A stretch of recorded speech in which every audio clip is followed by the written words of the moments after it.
May buntag mga kaigsuunan diha sa Dios. Salamat na nasab kita. Iningatak na lang sa pagpaminaw sa pulong sa Ginoo. Salamat sa Ginoo nga kanunay gid ang Dios maayo sa atong kinabuhi. Dalaygon gid ang Dios sa walay katapusan. Salamat sa Ginoo nga kanunay gid nga naga tubag ang Ginoo sa atong mga pag-ampo. So, salamat sa Ginoo. Salamat sa Ginoo nga paghisgutan nato karon nga adlaw kining nasa Hebrews 12:1-2. Nga magahisgot kita bahin sa giingon nga God's discipline His sons. Ang topic na to kining giingon nga perseverance. Sa kuan pa paglahutay. So kining giingon sa Hebrews 12:1-2 giingon, therefore since we are surrounded by such great clouds of witnesses, let us throw off everything that hinders and the sin that so easily entangles, and let us run with perseverance the race marked out for us. Let us fix on eyes on Jesus, the author and perfecter of our faith, who for the joy set before him endured the cross, scorning its shame, and sat down at the right hand of the throne of God. So, manigingon mga kaigsuunan nga kung natakat diha kang Kristo, muldahon kita sa Ginoo, pag-ayo kay gusto sa Ginoo, mahisama ta sa iyang matarong, mahimutang matarong, mahimutang maayo nga Kristohanon o matarong nga Kristohanon. Nga walang alagad kaniya, so naang mga pagtudlo, pagkorek sa atong mga mistake. So, kung naang pagtudlo, pagdisiplina sa Ginoo sa iyang mga anak, sa iyang anak, isa kita kay we are one in Christ. So, dapat gid kita mulahutay sa pagpangalagad sa Ginoo. Dili ingon nga pag koreksyonan kita, tudluan kita, dili na kita mga lagad sa Ginoo o muhunong ta sa pagpangalagad sa Ginoo, kinahanglan ta mas the more deeper nga mo paduol sa Ginoo. So salamat sa Ginoo samtang mag-aampo kita. Father God in heaven, Lord, salamat to Dios intak na sa kabuntagon. Salamat Ginoo. Nabisan man sa ingon ani nga sitwasyon, Ginoo, nagapadayon kami Ginoo sa pagpangalagad kanimo, nagapadayon kami sa daig kanimo o Dios, pagpataas sa imong ngalan Ginoo, tungod kay nagatuog nagasalig kami Ginoo. Nabisan asa kami nga dapit aning kalibutan na Ginoo. Nagabati namo ug nakaibalo kami Ginoo nga imong presensya Ginoo nagauban kanunay matag at usa ka namo Ginoo. O salamat o Dios sa imong gugma nga walay paglubad, sa imong divine protection Ginoo nga kanunay naga-cover us matag usa Ginoo. Bisan man sa crisis karon Ginoo nga mga nangabot ni mga balatian Ginoo, but ang imong gugmag kaluoy Ginoo naga-protector kanamo matag usa, labaw na sa mga anak nimo Ginoo, sa People of Faith Fellowship Ginoo. Salamat o God. Bisan man kami nagpadayon karong adlaw Ginoo sa among pagtulunan Ginoo, ablihi amo mga salabutan Ginoo kasing-kasing o Dios nga mo masabta namo ang imong pulong nga imong gihatag kanamo. Nga kinahanglan kami mulahutay Ginoo hantod sa pagbalik nimo Dios, para mahisama kami sa pagdiha sa imong gisaad kanamo nga kinabuhing walay katapusan Ginoo. ug kinabuhi gayud nga walay paghunong sa kalipay sa kadaugan Ginoo nga imong giandam sa among matag usa. Dalaygon ka sa walay katapusan, siliwi kini Ginoo. Samtang magapadayon kami sa among pagtulunan nga masabta namo, mabitbit namo ug ma-share namo sa uban Ginoo. Nga ang Dios nga among gialagaran buhi gayud ni Dios, walay paglubad ang mga paggugma ug pagprotektar kanamo. Himaya ug dungog amo ibalik na lamang kanimo sa ngalan ni Jesus. Amen. So, ang paglahutay sa pagpangalagad sa Ginoo, ang pagpangalagad sa Ginoo, dili ingon nga dapat kini lumbaanay, palahutay, palutayay kung kinsay makalahutay sa pagpangalagad sa Ginoo.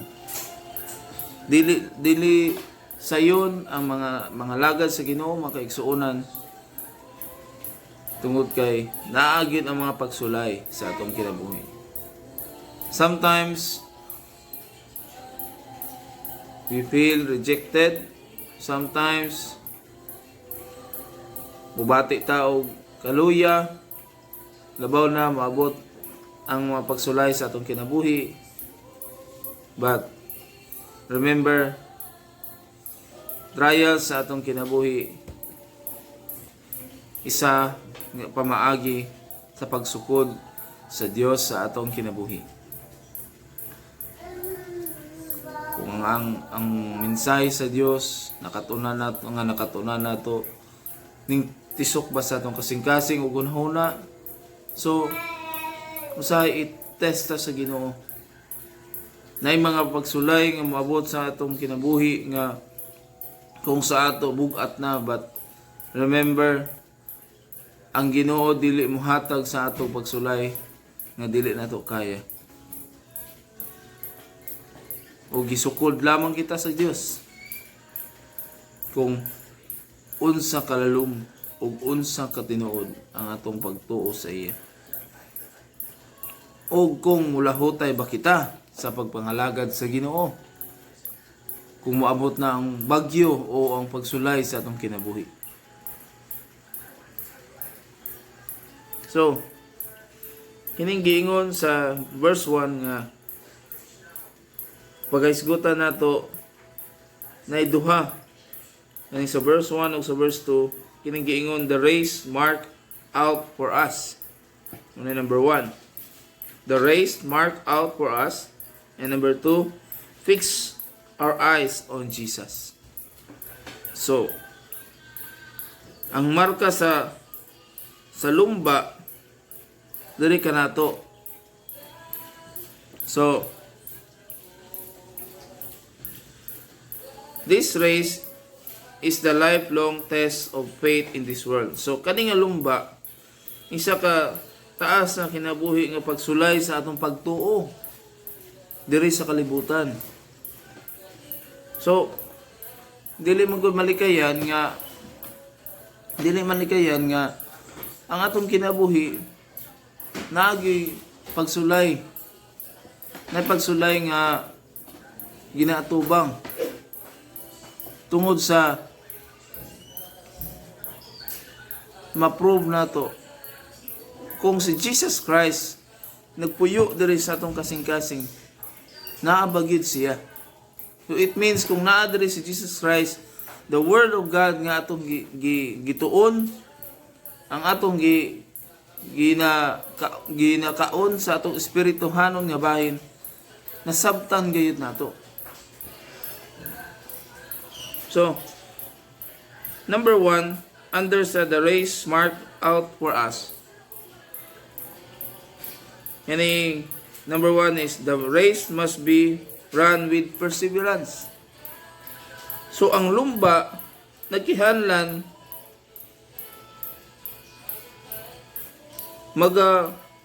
padayon o magadagan sa pinaagi sa paglahutay. For example,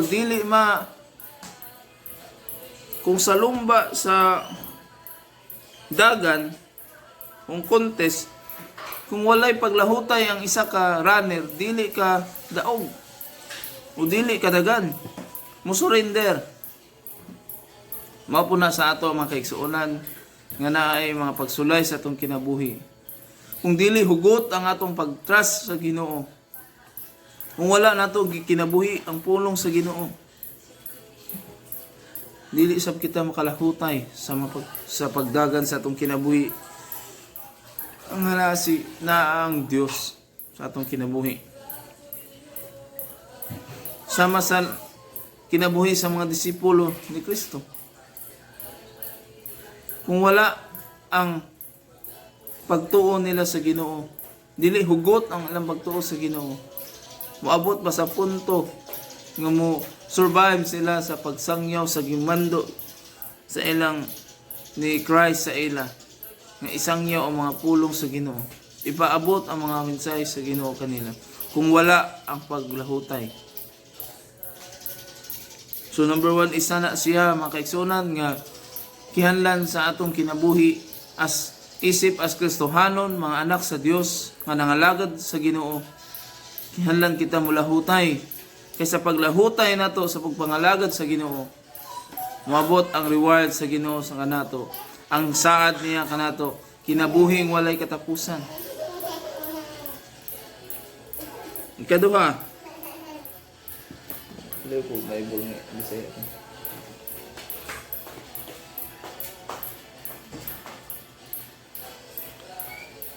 Diba? Number 1, the race must be with perseverance.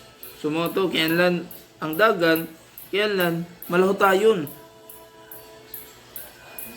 But, naisumpay, nakaigsunan, with patience and endurance.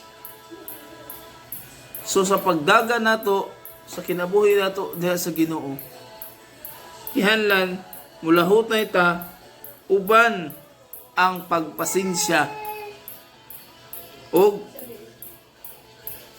paglahutay.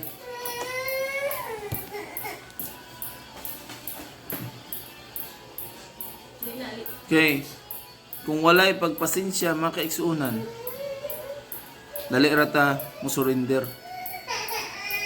Kaning bation na itong kapoy sa itong lawas, because ma-feel na to ang pain, ma-feel na to ang worries, ma-feel na to ang hard sa atong kinabuhi, because we are only human and we are not perfect and we are not same with Jesus, with God.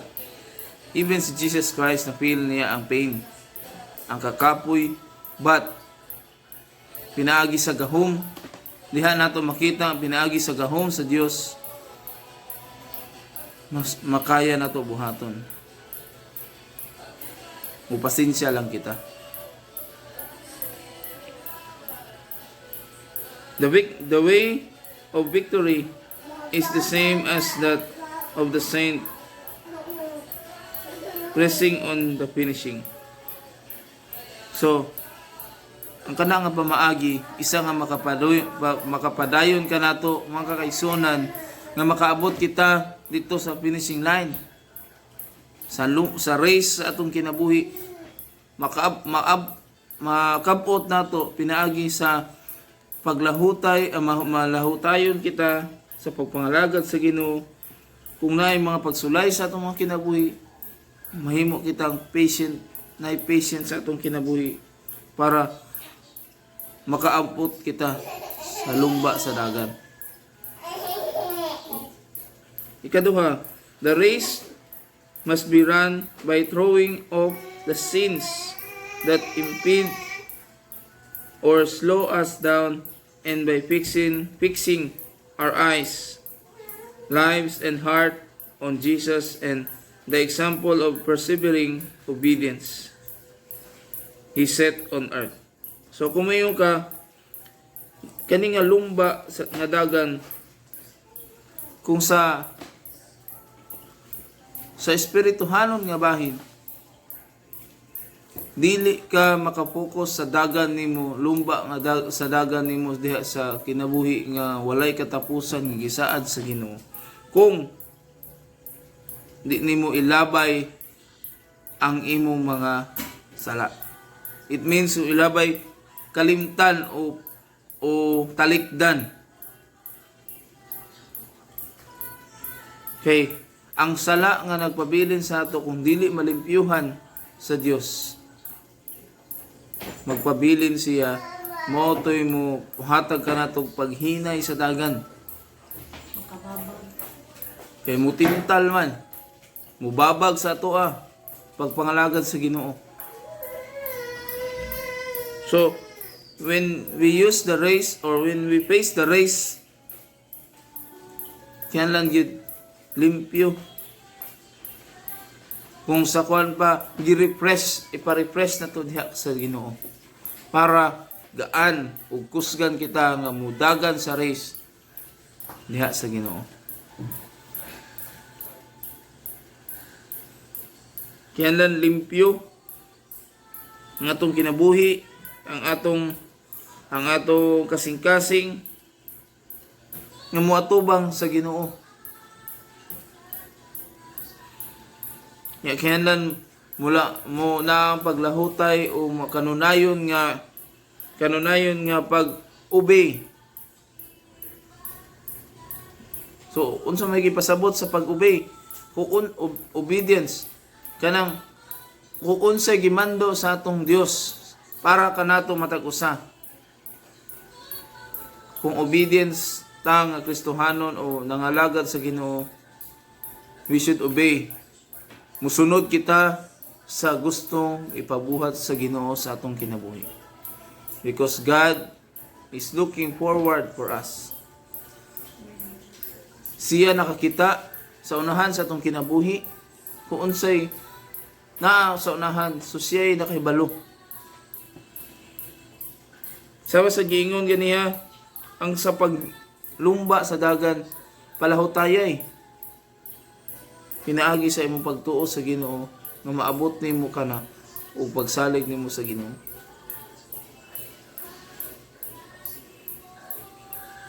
So, unsaon nato paglumba kung dili gani kita muobey?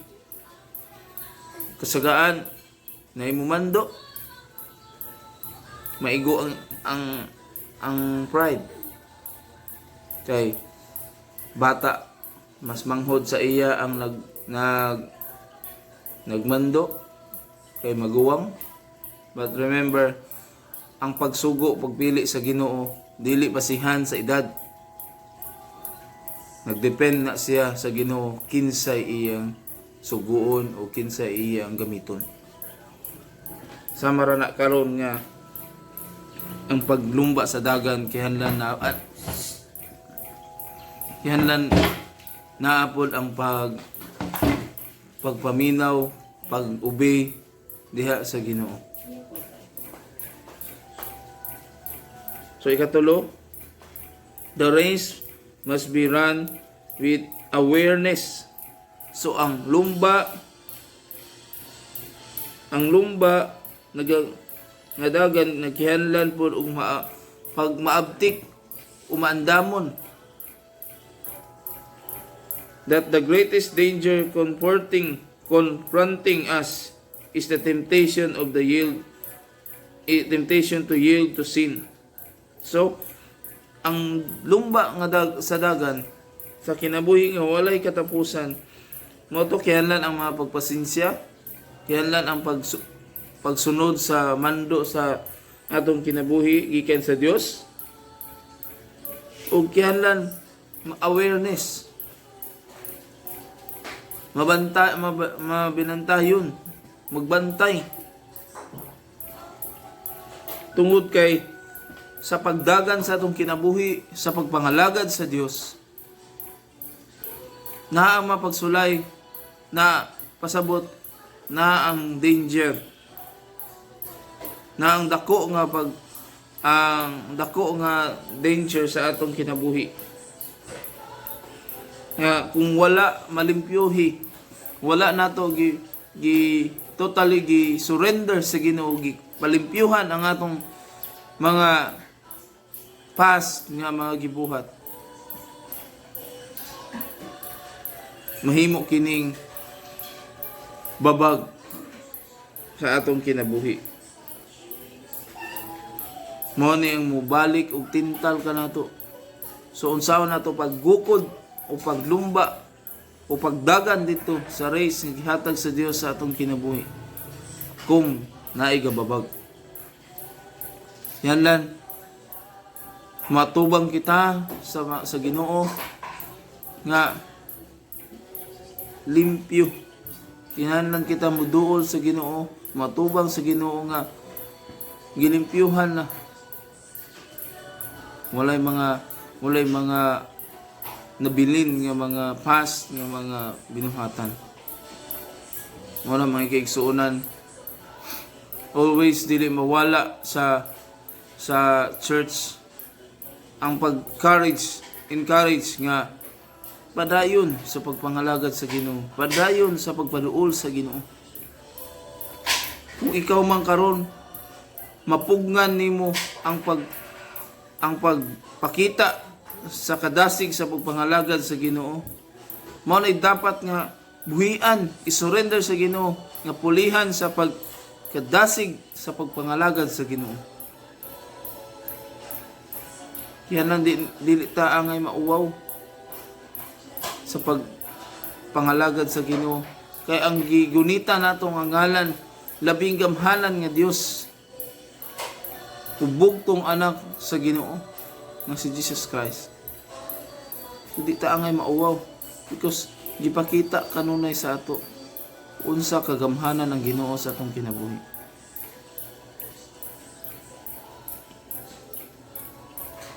To return to the country had left and to once again become citizen of the world. So, mo ni gingon mga igsoon nga kinahanglan ta mabinantayon awareness. And sometimes nagtuo sa atong hunahuna, nagtuo kita nga iya kini sa Ginoo. But dili tanan iya sa Ginoo. Naiusahay niabot ang mapagsulay sa kinabuhi, niabot ang pagtintal sa atong kinabuhi, niabot nga nakasala kita dili tungod sa Ginoo kundi tungod usahay kanato. Ngano? Tungod sa paglingla sa yawa sa ato ang kinabuhi. Kay manilos, tintalon, linglahon kita, mo na kailan ta mahimong alerto o awareness, natay awareness sa atong kinabuhi. Kay pag-abot sa panahon, ug kihanlan number 1, strong, healthy ang atong relationship sa Ginoo. Kay kung dili strong and healthy ang atong relationship sa Ginoo, we are spiritually weak. So, ang kaaway mo atake sa atong kinabuhi, pildido gid kita. So kung sa human pa sa kalibutan, ang tao para makihanlan og healthy nga lawas, mukaon og mga gulay, muinom og vitamins. So sa espirituhanon nga bahin, unsa man kanimo ang vitamins ug ang healthy nga pagkaon, pulong sa Ginoo ang pinaka healthy para sa atong espirituhanon na bahin. Unsa man nga mga vitamins, ang pagsunod sa iyang mando kanato, mao nay makahatag sa atong healthy nga kinabuhi. So, salamat sa Ginoo. Noto ang sa number 1 nga gingon nga the race marked out for us. So kinahanglan magbantay gid ta sa atong ikaduha, fix on eyes on Jesus. So i-plaster ang imong mata dito kang Kristo. Kung mulumba kita sa dagan, himuon nato nga ang kani nga dagan sa atong kinabuhi nga gisunod, na atay gilantaw na si Kristo na dito mo atong gisunod. In our race of faith, we look to Jesus as. So, sa atong dagat, sa atong lumba, sa pagtuo sa Ginoo, nagalantaw kita kang Kristo. Number 1, our example of trust in God, of commitment to His will, of prayer, of overcoming temptation and suffering, and of endurance in loyalty to the Father, and of seeking the joy of completing the work to which God has called us. So, isa ka example sa pagsalig na to sa Ginoo. Ang of commitment to His will. Ang iyang pagmando sa iyang kabubuton. O binaagi sa pag-ampo. Kaya lang po kita mag-ampo. Before ta mo face a race, we need to pray. Prayer is the way we communicate God. And prayer is powerful.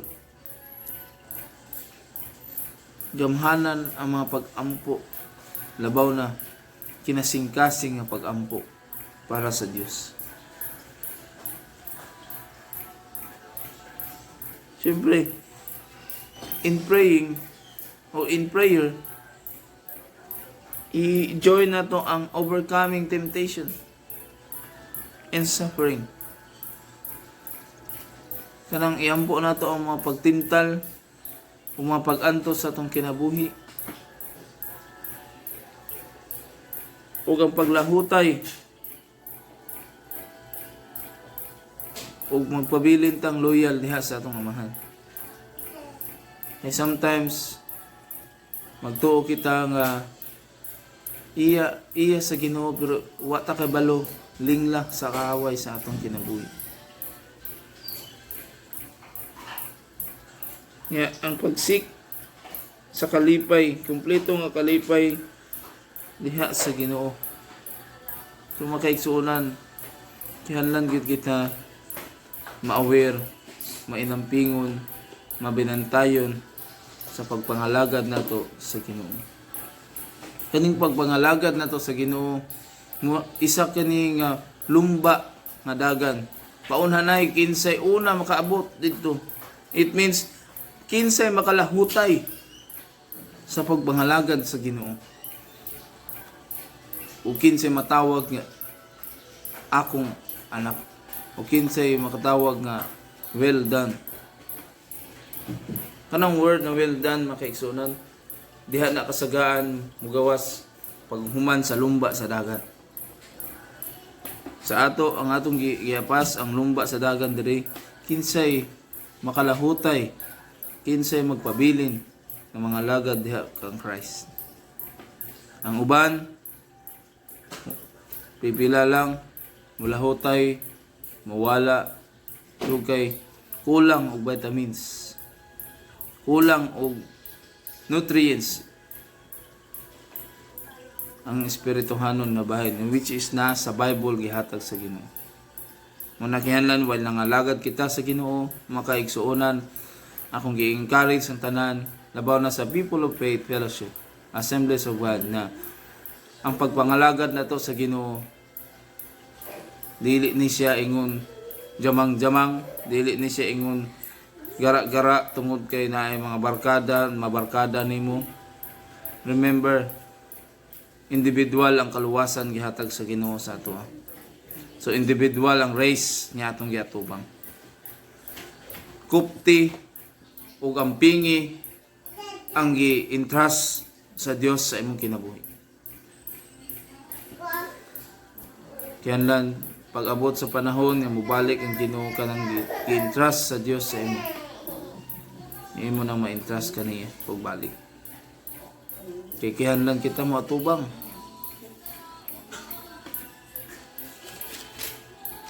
Ikaduha, our source of strength, love, grace, mercy, and help.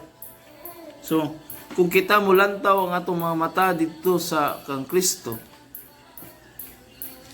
fix our eyes on Jesus. Atong i-focus atong mata diha kang Kristo,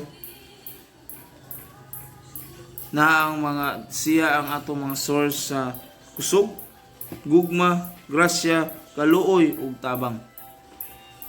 Tinuod kana mga igsuonan, kaysa niabot nga panahon karon nga crisis, wala tay lain ikuptan, walay lain nga source nga tambal nga makaayo ana nga balatian kundi ang atong pagtuo sa atong Dios nga siya lamang ang makaayo sa tanan.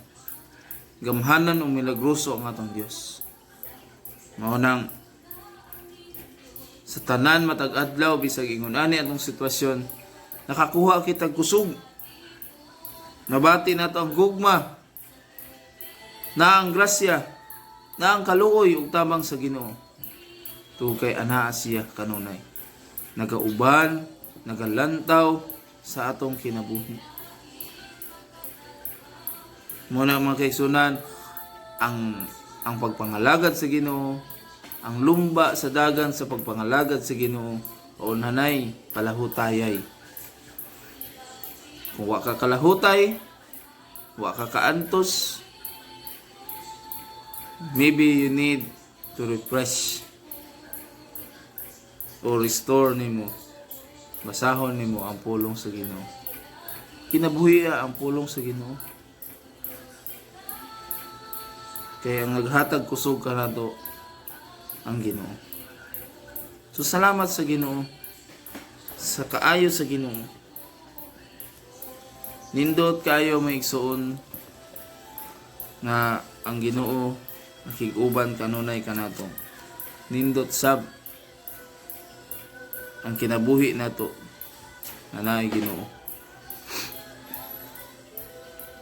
Diha nato makita kung unsa ka malipayon ang isa ka tawo nga naay Kristo sa kinabuhi. Diha nato makita ang tao kung tinuod ba gyud ang saad sa Ginoo sa atong kinabuhi.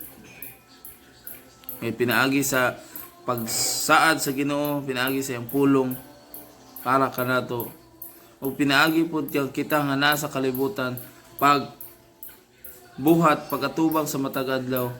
Diha nato makita nga ang pulong sa Ginoo ipagsaad kanato buhi gayud. Kaya kung wala pa ang Ginoo, makaigsuonan, we are nothing. Ug asa nakapunta karon. Muna, dili kita angay mahadlok, dili kita angay mabalaka kung unsa ipabuhat sa Ginoo sa ato. Ang uban mahadlok tungod kay maguna ang hunahuna, negative. Muna giingon, your negative mind turns to positive mind. Ibali sa positibo nga nahuna, pinaagi sa tabang sa Dios. So, sa conclusion mga igsoon, nada sa Jeremiah 1:8.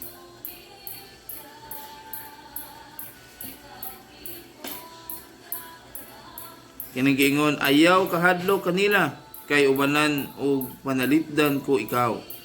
Ako ang Ginoo, maoy nag-ingon niini. Simple word but powerful word. Okay, and proven tested na to. Kung ipabuhat sa Dios sa imong kinabuhi mga igsoon, buhata, ayaw kahadlo. Remember, God will never leave you nor forsake you. Ug ang iyang saad, ayaw kahadlok kanila, kay ubanan o panalipnan ko ikaw. So ngano mahadlok man ta, nga tabunan o protektaran ta sa Ginoo. So padayon sa race niya gihatag sa Ginoo. para pagbalik sa Dios sa atong kinabuhi, ready kita namuban. Amen. Hallelujah. Salamat sa Ginoo. Muna ayaw kahadlok kay ang Dios na labing gamhanan nga atong gidayeg o ang nagluwas ka nato, mo'y panalipod ka nato, mo'y magauban ka nato, so dili kita angay mahadlok kay na ang Ginoo makig-uban.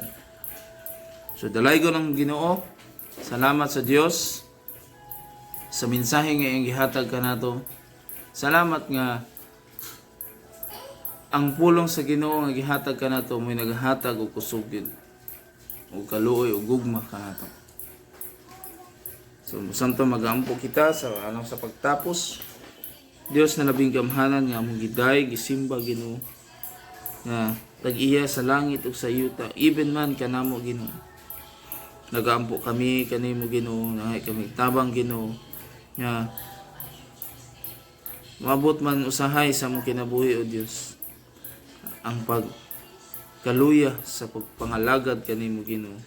Maabot man ang nagtintal paglingla kanamo Ginoo, but gaampo kami Ginoo nga kini nga mga mensahe nga among nakatunan kanimo Ginoo nga imong gihatag kanamo, tabangi kami nga mahimo kami makaya na mulahutay Ginoo hantod sa pagbalik nimo Dios.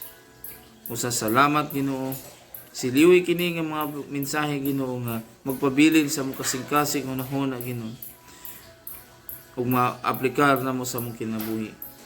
Nung kay nagabati namo Ginoo, ikaw ang source sa tanan, sa kusog, sa gugma, sa grasya nga among naangkon Ginoo. Ikaw ang source sa tanan. Salamat ug salamat Ginoo nga nakasurvive kami ani nga crisis Ginoo. Pinaagi sa imong gugma nga walay paglubad, pinaagi sa imong kusog nga walay pagkahunong Ginoo. Salamat ug salamat Ginoo. Dili na mo mabuhat ang tanan kung wala ikaw sa among kinabuhi. Dios kayod ikaw nga angay pasidunggan Ginoo. Ubanisab kami sa mga tag-adlaw nga mga lakaw Ginoo. O kanunay kami nag-ampo Ginoo nga sa dili madugay Ginoo, gamit magamilagro ikaw sa tibuok kalibutan Ginoo, nung mabalik na po ang gathering sa church Ginoo. Alang makasayaw, makadayeg kami o Dios, makaawit kami diha sa imong atubangan Ginoo. Tungod kay among ipataas ang imong ngalan Ginoo, nga ang Dios nga among gialagaran on nga tag-iya sa langit ug sa yuta. Dios na labing gamhanan, powerful nga Dios, kaya utruhon, kaya bag-uhon ang tanan. Busa Ginoo, nagasalig kami among ibutang among pagsalig diha kanimo nga di sa madugay Ginoo. Moabot ang panahon, mabalik kami sa pagsimba diha kanimo Ginoo. Moabli ang mga kasimbahanan tibuok kalibutan Ginoo para maipataas ang imong ngalan Ginoo, nga ikaw ang imong ug ang imong pulong Ginoo nagasustiner kanunay, nagasupply sa kusog, gugma o kaluoy kanamo Ginoo. Salamat o salamat o Dios. Among ibalik tanan dungog himaya di lamang kanimo sa ngalan sa Amahan, sa Anak, sa Espiritu Santo. Amen. So ang Dios magapanalangin ka nato. Stay strong diha sa presence sa Ginoo. By next week, sa June 6, magapahina kita sa atong balay ang puanan from 8:30 8 no 8 no 6 o'clock to 3 dito rata mag-lunch sa church. I hope nga isa na ni nga pamaagi makaigsunan nga atong pamaagi nga gihatag sa Ginoo nga may balik na kita sa pagsimba, pagdaig sa Ginoo. So God bless sa tanan ug have a nice day.